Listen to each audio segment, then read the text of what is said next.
오늘 우리에게 주시는 하나님의 말씀 로마서 9장 17절에서 33절까지입니다.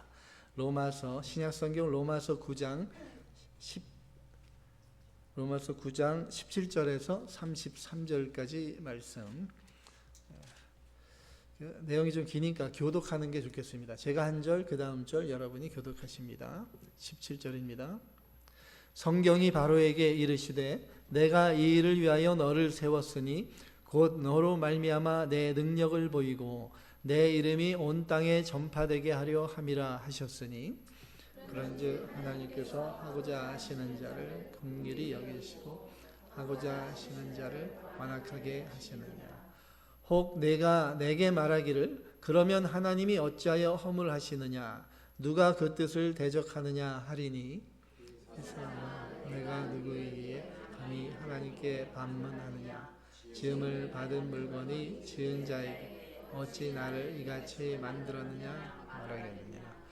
토기장이가 진흙 한 덩이로 하나는 귀 쓸 그릇을 하나는 천이 쓸 그릇을 만들 권한이 없느냐. 만일 하나님이 그의 진노를 보이시오 그의 능력을 알게 하고자 하사 멸하시기로 준비된 진노의 그릇을 오래 참음으로 환영하시고 또한 영광 받기로 예비하신 바 긍휼의 그릇에 대하여 그 영광의 풍성함을 알게 하고자 하셨을지라도 무슨 말을 하리요. 이 그릇은 우리니 곧 유대인 중에서뿐 아니라 이방인 중에서도 부르신 자니라. 호세아의 글에도 이르기를 내가 내 백성 아닌 자를 내 백성이라 사랑하지 아니한 자를 사랑한 자라 부르리라. 너희는 내 백성이 아니라 한 그곳에서 그들이 살아계신 하나님의 아들이라 일컬음을 받으리라 함과 같으니라. 또 이사야가 이스라엘에 관하여 외치되 이스라엘 자손들의 수가 비록 바다의 모래 같을지라도 남은 자만 구원을 받으리니 주께서 땅 위에서 그 말씀을 이루시고 속히 시행하시리라 하셨느니라. 또한 이사야가 미리 말한 바 만일 만군의 주께서 우리에게 씨를 남겨두지 아니하셨더라면 우리가 소돔과 같이 되고 고모라와 같았으리로다 함과 같으니라. 그런즉 우리가 무슨 말을 하리요. 의를 따르지 아니한 이방인들이 의를 얻었으니 곧 믿음에서 난 의요. 의의 법을 따라간 이스라엘은 율법에 이르지 못하였으니 어찌 그리하냐. 이는 그들이 믿음을 의지하지 않고 행위를 의지함이라. 부딪힐 돌에 부딪혔느니라. 다 같이요. 기록된 바 보라 내가 걸림돌과 거치는 바위를 시온에 두노니 그를 믿는 자는 부끄러움을 당하지 아니하리라 함과 같으니라. 아멘. 모두 자리에 앉으시기 바랍니다. 네. 잠깐 기도드립니다. 하나님 아버지, 이 시간 우리가 지금 거룩한 하나님의 말씀을 받고자 합니다. 우리에게 겸손한 마음, 또 넓은 마음, 또 마음속의 모든 것을 다 비울 수 있도록 은혜 주셔서 전해지고 받는 그 하나님의 말씀이 우리의 생명이 되고 몸과 영혼을 소생시키는 능력이 되게 하여 주시옵소서. 예수 그리스도 이름으로 기도드리옵나이다. 아멘. 우리들은 이렇게 살아가면서 크건 작건 수많은 선택을 하면서 살아갑니다. 선택이 없는 경우가 없습니다. 학교도 선택하고 또 직장도 선택하고 또 평생을 함께할 배우자를 선택합니다. 또 쇼핑 가서도 내가 원하는 물건을 선택합니다. 그렇죠? 쇼핑하는 재미가 있죠. 근데 저는 또 머리가 아프더라고요. 선택의 폭이 너무 많으니까 막 선택하기가 쉽지 않습니다. 머리가 아파요. 내가 선택할 수 있다는 게 얼마나 감사한 일인지 모르죠. 근데 여러분, 내가 선택할 수 없는 것들이 있습니다. 부모님 내가 선택했습니까? 부모님은 내가 선택할 수 없습니다. 또 내가 몇 년 몇 월 며칠 몇 시에 태어나야겠다. 내가 선택해서 정해서 태어날 수 있는 것도 아닙니다. 그래서 내가 선택한 것이 아니라 이미 주어진 것입니다. 하나님의 선택도 그러하다는 것입니다. 지난번에 우리가 본문 위에 말씀을 통해서 야곱과 에서가 아직 태어나기도 전에, 무슨 선이나 악을 행하기도 전에 하나님께서 이미 야곱을 택하셨다고 말씀을 배웠습니다. 그래서 우리의 구원이 그렇다는 것입니다. 생각해 보면 나보다 더 착한 사람도 많고, 더 성실한 사람도 많고, 더 훌륭한 사람도 많습니다.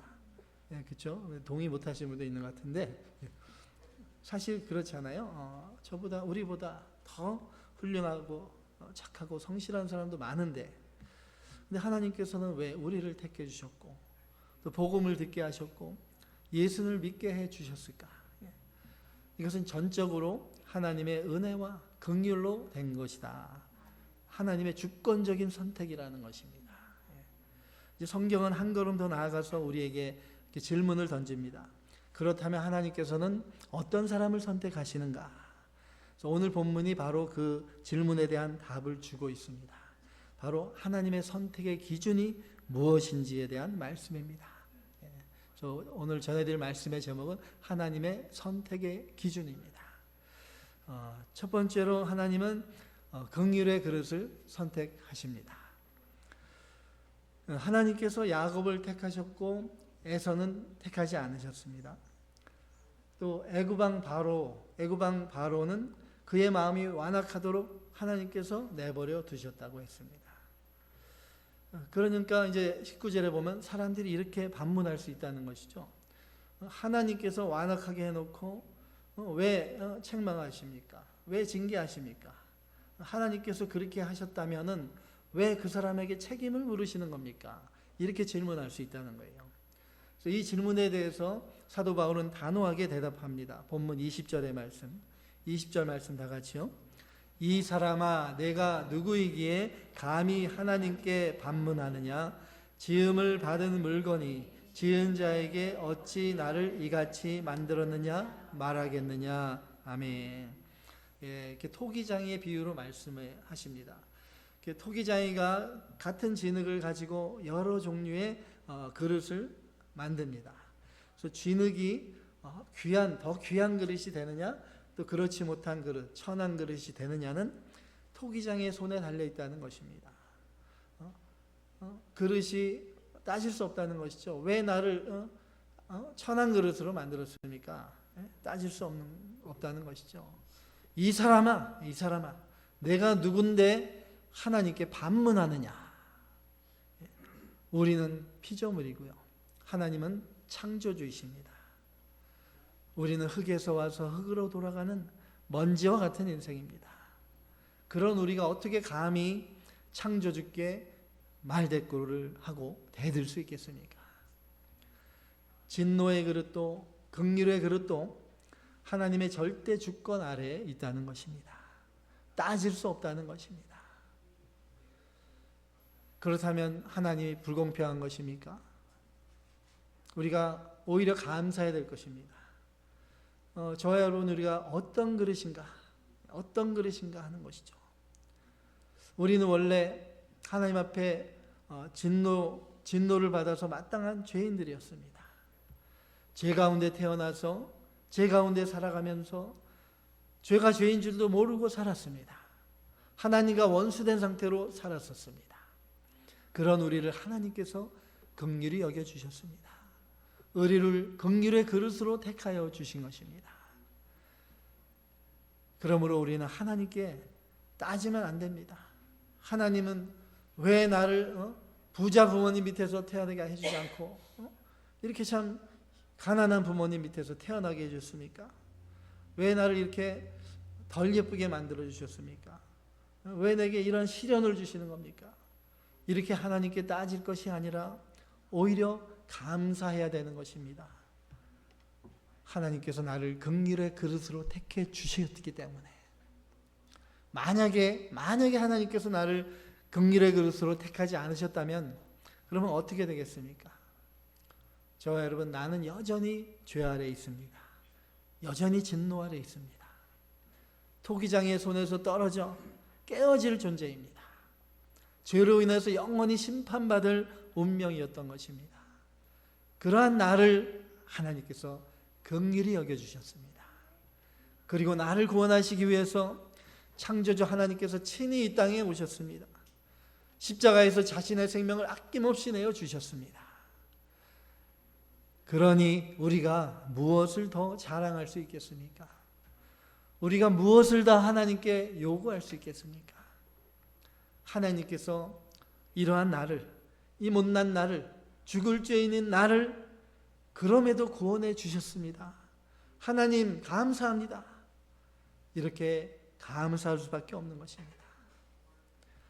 내가 원하는 것을 비록 다 갖지 못했어도, 세상이 내가 원하는 대로 잘 안 돼도, 그럼에도 불구하고 하나님께서 나를 구원해 주셨기 때문에 그것만으로 충분합니다. 감사합니다. 이러한 고백이 나와야 할 것입니다.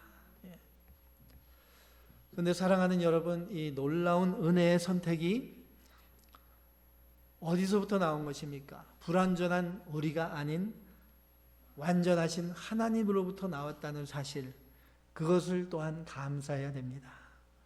예수님께서 말씀하셨습니다. 요한복음 15장 16절에 이렇게 말씀하셨죠. 나왔죠. 다 읽어보시죠.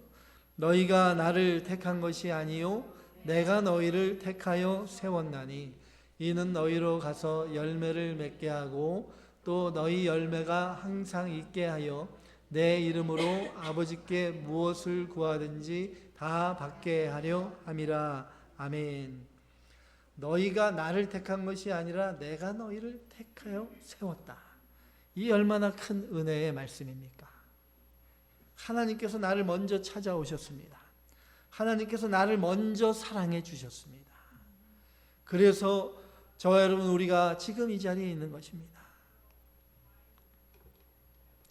그런데 하나님의 긍휼은 유대인에게만 주어진 것이 아니었습니다. 본문 여기 밑에 24절에서 26절에서 바울은 호세아 선지자의 말씀을 인용해서 이렇게 말씀합니다. 24절에서 26절에 이 그릇은 우리니 곧 유대인 중에서뿐 아니라 이방인 중에서도 부르신 자니라.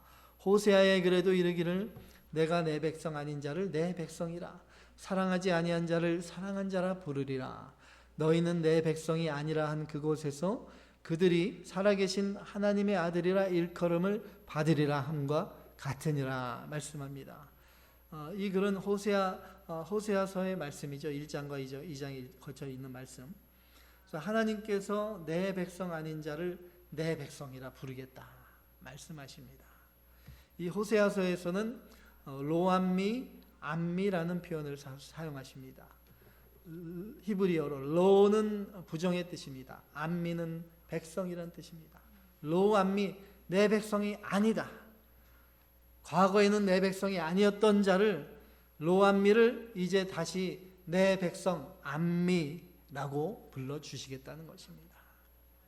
이것이 하나님의 긍휼입니다. 하나님은 유대인만 구원하시는 것이 아닙니다. 이방인까지도 부르셨습니다.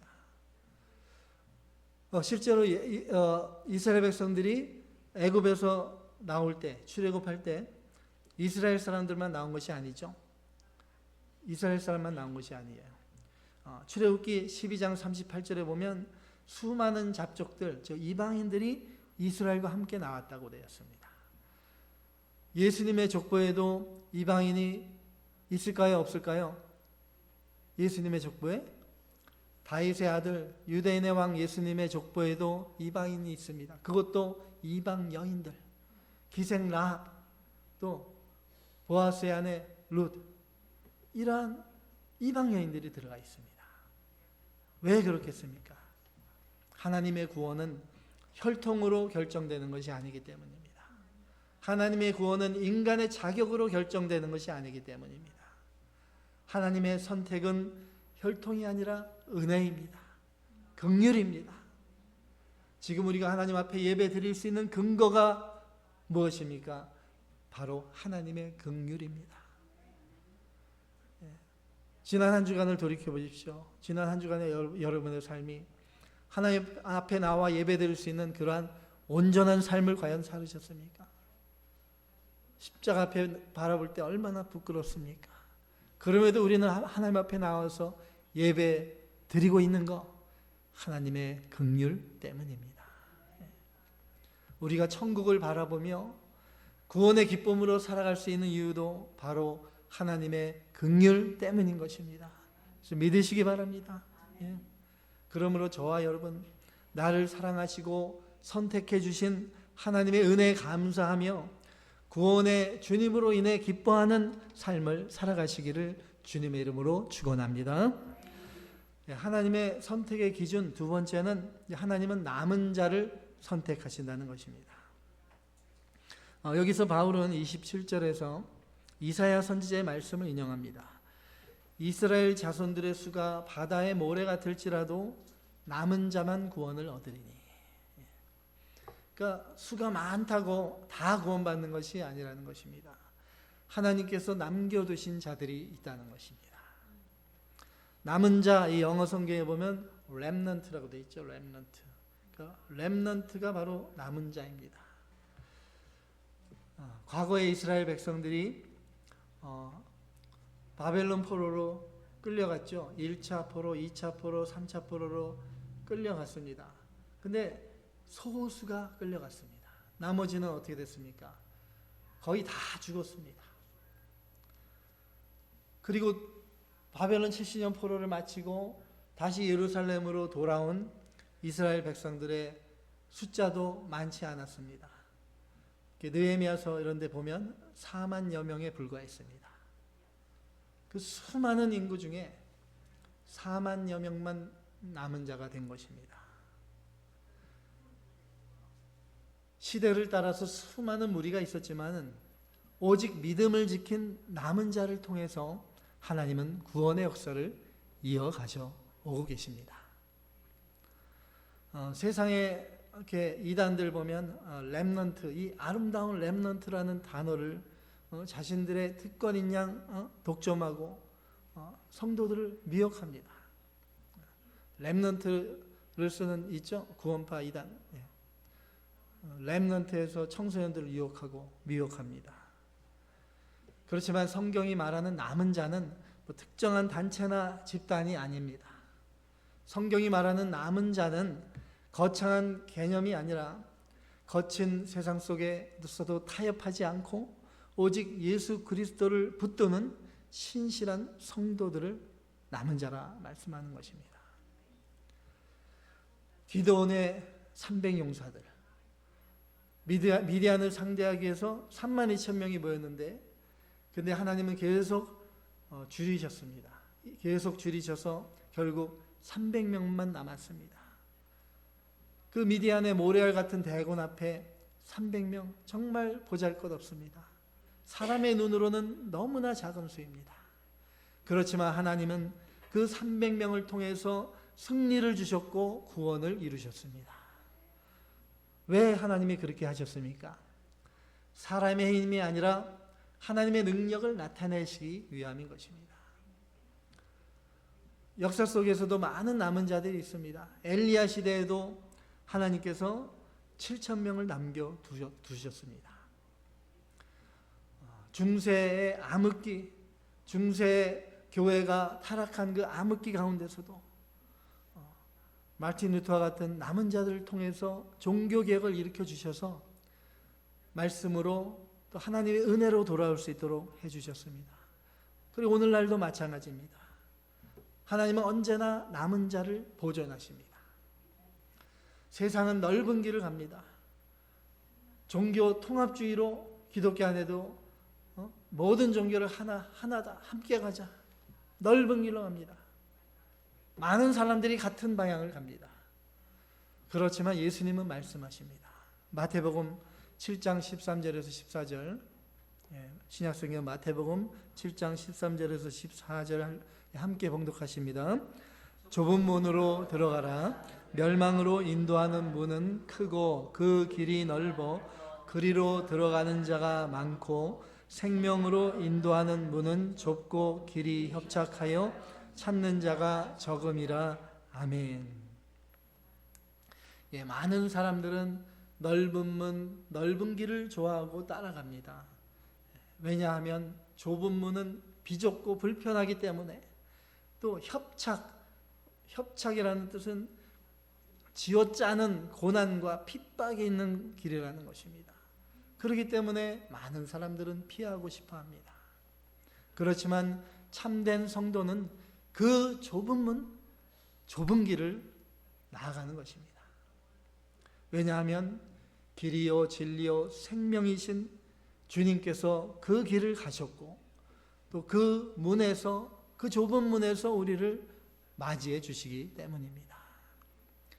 수많은 교회들이 넓은 길로 가더라도 세상은 또 좁은 길로 가는 우리를 미워하고 핍박하더라도 나와 내 집, 우리 기쁨의 교회는 오직 주님만을 사랑하며 주님과 함께 좁은 길을 가는 남은 자, 남은 교회가 되기를 주님의 이름으로 축원합니다.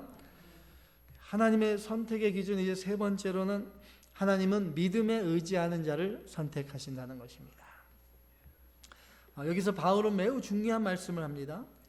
하나님께서 택하신 유대인은 실패했고 이방인은 구원을 얻었다 말씀하십니다. 왜 그랬을까요? 그 이유는 단 하나였습니다. 믿음입니다. 믿음. 유대인들은 믿음보다 율법을 붙잡았습니다. 하나님 앞에서 자신의 행위와 의를 내세웠습니다. 그렇지만 율법으로는 아무도 구원을 받을 수 없습니다. 로마서 3장 20절에 이를 말씀합니다. 로마서 3장 20절 다 같이요. 그러므로 율법의 행위로 그의 앞에 의롭다 하심을 얻을 육체가 없나니 율법으로는 죄를 깨달음이니라. 아멘. 하나님의 율법을 알면 알수록, 성경 말씀을 알면 알수록, 또 말씀을 지키려고 하면 할수록 내가 얼마나 부족하고 내가 얼마나 무능한가 깨닫게 되는 것입니다. 하나님의 율법은 완전하지만 인간은 전적으로 부패했기 때문입니다. 거룩하신 하나님 앞에 인간의 의는 다 더러운 옷과 같다. 이사야 64장에 말씀하고 있습니다.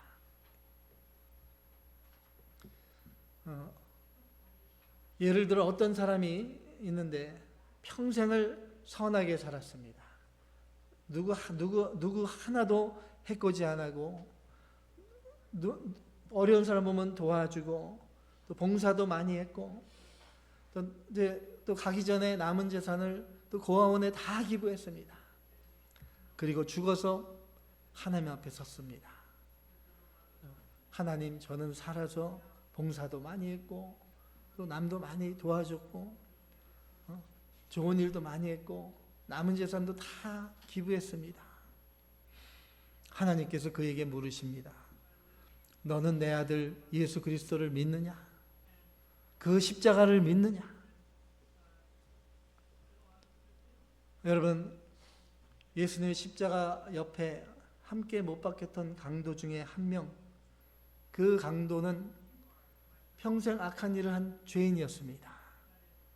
그 강도가 구원을 위해서 아무것도 한 것이 없습니다. 오직 한마디였습니다.